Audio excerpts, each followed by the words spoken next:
myself who struggle with childhood trauma, who have grown up feeling invisible, unworthy, like a burden, and who have lived in two different realities. We are so accustomed to chaos that we don't even realize that there is dysfunction all around us.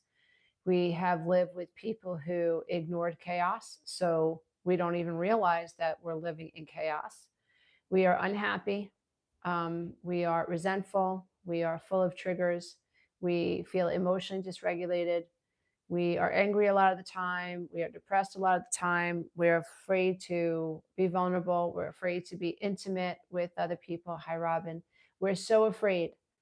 But yet we've become so accustomed to external chaos that we don't realize that there really is, I have to change my glasses, there really is chaos inside of us, or that the reason that there's chaos inside of us is because we grew up with chaos. So try to remember that if you have inner child trauma, you live in two different realities. So there's the reality outside of you, and then there's the reality inside of you. So think about cognitive dissonance. So a little child that feels like chaos on the inside, how do they regulate? They convince themselves that it's their fault that they have this chaos. They convince themselves that, oh, it's not that bad. That's how they regulate. They convince themselves that everything is their fault. So there's two realities. There's the external reality, and then there's the internal reality. And if you're a child of trauma, they don't match, but somehow you have to make them match, because if they don't match, then you won't be able to develop an intact psyche. There'll be a fracture there. And so this is the root causes of codependency, or emotional dependency: shame, a lack of selfhood, a lack of understanding that I have a right to this perception of this reality. So if you come from trauma, the reason you won't be able to get what you want, right, is because you fear other people's reactions. So if you're hypervigilant, so if you're in fear to someone else's reaction, then you are out of alignment and dissociated from who you truly are. So that is what we're going to be dealing with. And so, how do I know what I want if I am programmed at the subconscious level to focus on displeasing you or pleasing you? I can't. I can't think from self if I am brainwashed at the subconscious level. I have a shadow that has me repressing and suppressing who I really am for the sake of other people. On the surface, it looks like I am, hold on, I have to remove some trolls from our live stream. So that's what we have to figure out. It's like, why can't, if I want this beautiful thing in my life, if I have,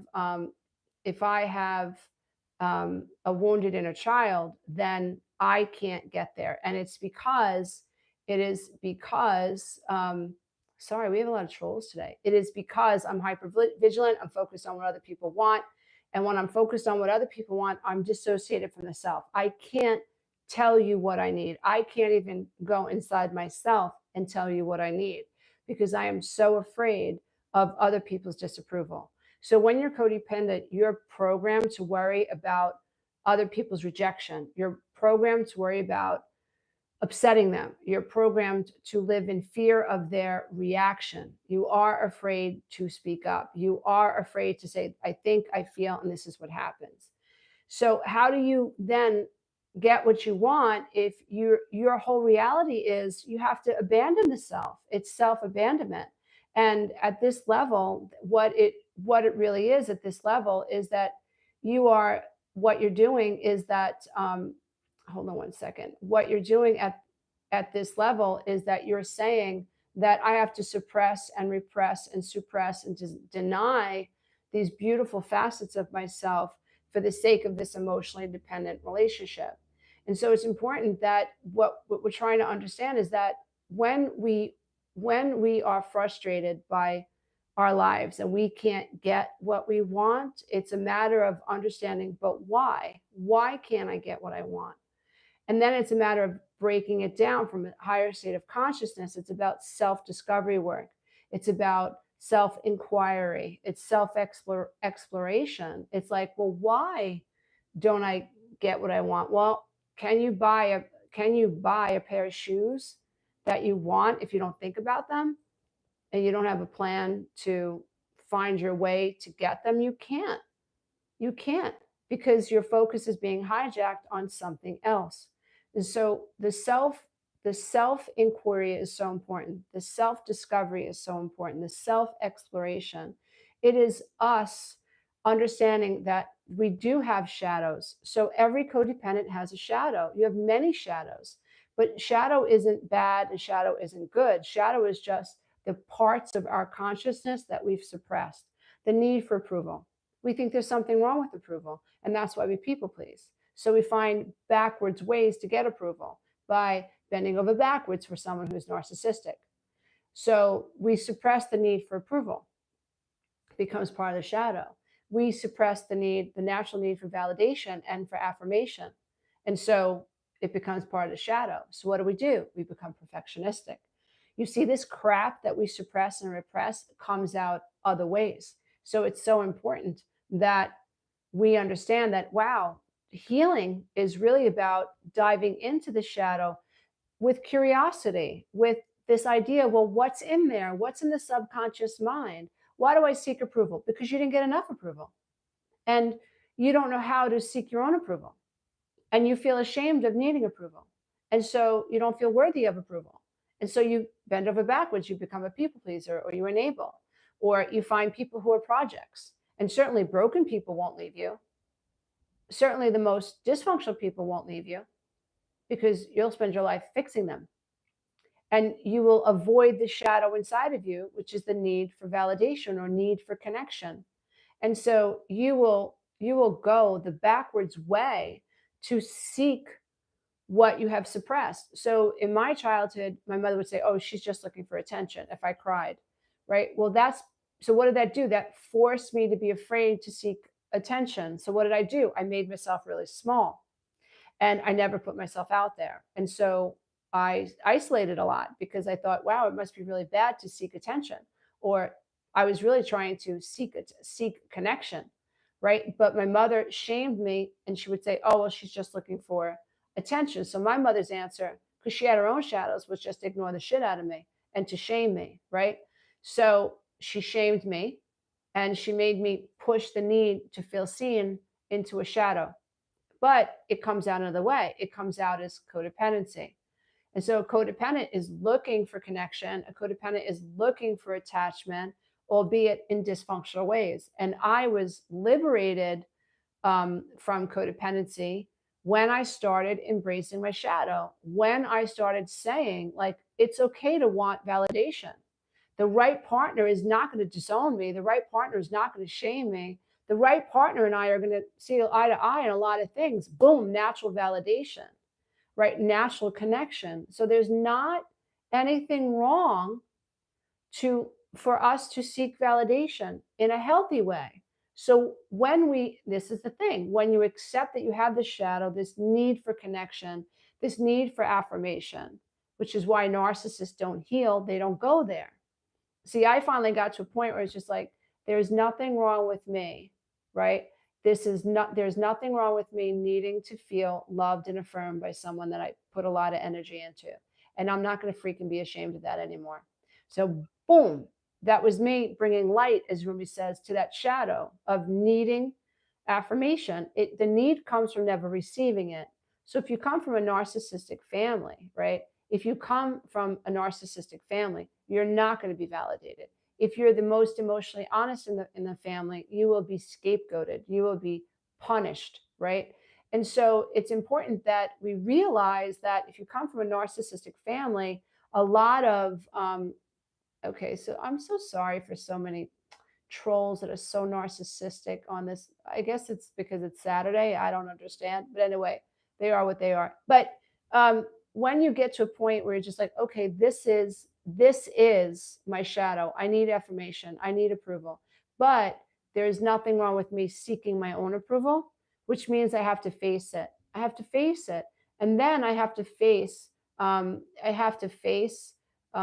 idea that there are people in my life that want to suppress me and they want to put me down. And I have to face the fact that I have to go into the silence of feeling all of these feelings that have been suppressed at the subconscious level of the inner child. And that can be really difficult. But that is what happens when you do shadow work correctly. So, when you do shadow work correctly, you develop curiosity. You understand that what if you are seeing something in someone else, lots of times it's a part of yourself that you've repressed that you won't let yourself express. So somebody who has a wonderful relationship with their father, you'll feel ugly towards them, right? Or you'll feel angry towards this person, or you'll give them an attitude, but you are suppressing the part of you that always wished that she had or he had a good relationship with his father. And so it really is about making that uh, that which is unconscious conscious, so we can bring light to it and self-actualize. So that is the journey. If you are codependent, then you're going to be hypervigilant. So you don't live in the world of reality. You are living in a world of the codependent fantasy. You are seeking approval. You are seeking validation from the outside. You are not living in the reality of the pain that you experience. You're avoiding it and you're suppressing it. And it is you coming out the other side, meaning that it's you trying to seek approval in codependent, emotionally suffocating relationships. And you don't have to live that way. The problem that we will have as codependents is that we will attract people who are narcissistic, because codependency and narcissism exist on the same spectrum. So codependents are seeking approval, and a narcissist demands it. And in both unconscious states, we're dancing with one another's shadows. So the narcissist for us represents the part of ourselves that we suppress, the part of ourselves that wants validation. And for the codependent suppresses the vulnerability of someone who um, is able to ask for connection. And so, what dispels this toxic, dysfunctional, codependent, narcissist enmeshed relationship is someone, and it's the codependent. It's not going to be the narcissist, because narcissists don't do this work. So, the codependent is the person that looks within and says, "Okay, what is my own personal karma? How am I repeating patterns? What's my generational karma, which is just the pattern? What is the societal pattern that I'm running from a lower state of consciousness? What is that? And how do I?" And that's what I teach. I teach the framework for self empowerment, and we go right back to the beginning. And it is a very, very powerful framework. It's helped thousands of people heal this dynamic, but it's not easy. You have to be courageous and you have to have grit, because we bring your butt to the fire, meaning that you're going to start to see, you're going to absolutely see your own shadows. And then you're going to have to be able to deal with the shame that shows up. But we teach mental training. Um, so we teach mental training skills that allow you to observe your emotions as they show up so you don't recoil. And so if you are somebody who feels stuck in your life, if you are suffering with inner child trauma, the reason you won't be able to manifest it is because you operate from a subconscious program that has you hypervigilant and focusing on the needs of other people. So that is one of the first shadows that you have to confront, like, oh, I do that. And then you have to confront it with curiosity so that you don't recoil. And so just understanding from a very pragmatic sense of the word, like, wow, if I have inner child trauma, I'm operating from this plane of consciousness. I feel powerless. I feel disempowered. I feel afraid. I seek approval. I don't feel good enough. I just assume everybody else knows everything more than I do. Other people are more worthy. That's all I can attract. I can't attract what I want from that place. So it's really important that you don't beat yourself up. It could be no other way. It could be no other way. You're innocent. You're not broken. It's just your state of consciousness might be arrested at the level of inner child trauma. And the good news is that your consciousness can be expanded. You can gain the mental toughness skills that you need to gain the objectivity you need and the emotional space and the detached space to correct your patterns and correct your programs and heal yourself. You actually can, because this is a universal issue. We all have this issue. To what degree? We all need approval, and that's okay. We all need affirmation, and that's okay. We all need to feel seen, and that's okay. We all need to feel heard. That's okay. The framework that I use is the 12-week breakthrough coaching program, where I teach you week after week after week after week what you need to know to develop the mental toughness skills to detach from the patterns and programs, so you get to a state of consciousness where you're actually breaking them. And that's super exciting. So my next class, my next online live class will go live on July 13th. And you can go to my website at www.lisaaromano.com, click online courses, and learn more. And thank you, Robin, who is a graduate of the 12-week breakthrough coaching program and said that it has changed her life. And the testimonials are fantastic, which is what sparked me to come on live and explain to you why so many people are so frustrated and so stuck when they have inner child wounds. And I wanted to explain why you can't get what you want from there, because you are hypervigilant and you live in fear of what the next person is going to say. You live in fear of their disapproval, and you automatically, by default, disown yourself and disown your desires for the sake of approval. So I hope that this helps you. If you go to my website today and you register for the next class, you will save $500 on the early bird. Also, I encourage you to join my Facebook group, because I'm going to be running a free 3-day challenge. On the 20th of May, I'm operating a live free webinar and talking to people live. So just hang in there. You're not broken. You're just unaware. It could be no other way, based on what you experienced and based at whatever level of consciousness you are at. But we can do this. We can break free. And thank you so much for being here. Happy Saturday, everybody. Bye. Namaste until next time. Bye. Bye, everybody. Bye.